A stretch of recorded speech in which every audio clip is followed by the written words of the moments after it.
یہ حقیقی واقعہ 2024 میں تھائی لینڈ میں پیش آیا تھا اور اس کی تفصیلات انٹرنیشنل میڈیا میں بھی شائع ہوئی تھیں۔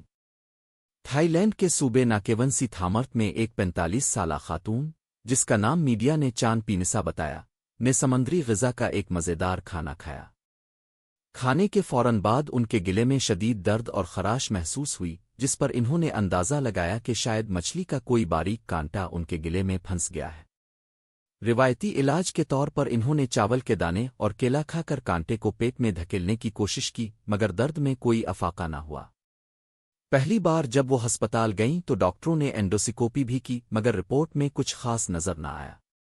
2 ہفتے بعد جب ان کی گردن میں سوجن ظاہر ہوئی تو انہیں شبہ ہوا کہ یہ تھائرائیڈ گلینڈ کا مسئلہ ہو سکتا ہے، لیکن دوسری طبی جانچ پڑتال میں بھی کوئی واضح وجہ نہ مل سکی۔ ایک دن درد کی جگہ کو ہاتھ لگانے پر انہیں جلد کے نیچے ایک سخت چیز محسوس ہوئی، حیرت انگیز طور پر وہی مچھلی کا کانٹا ان کی گردن کی کھال سے باہر نکلا ہوا تھا۔ تیسری بار ہسپتال پہنچنے پر ڈاکٹروں نے سرجری کے ذریعے 2 سینٹی میٹر لمبا چاقو جیسا تیز کانٹا کامیابی سے نکال لیا۔ طبی عملہ حیران رہ گیا کہ یہ کانٹا گلے کے بجائے گردن کے پٹھوں اور جلد میں کیسے پہنچ گیا۔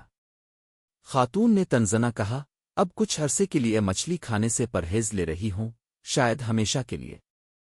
ڈاکٹروں نے عوام کو متنبہ کیا کہ گلے میں کچھ پھنسنے پر گھریلو ٹوٹکوں پر انحصار کرنے کے بجائے فوری طور پر ایمرجنسی روم کا رخ کرنا چاہیے۔ اگر ویڈیو پسند آئی ہو تو لائک اور شیئر ضرور کریں۔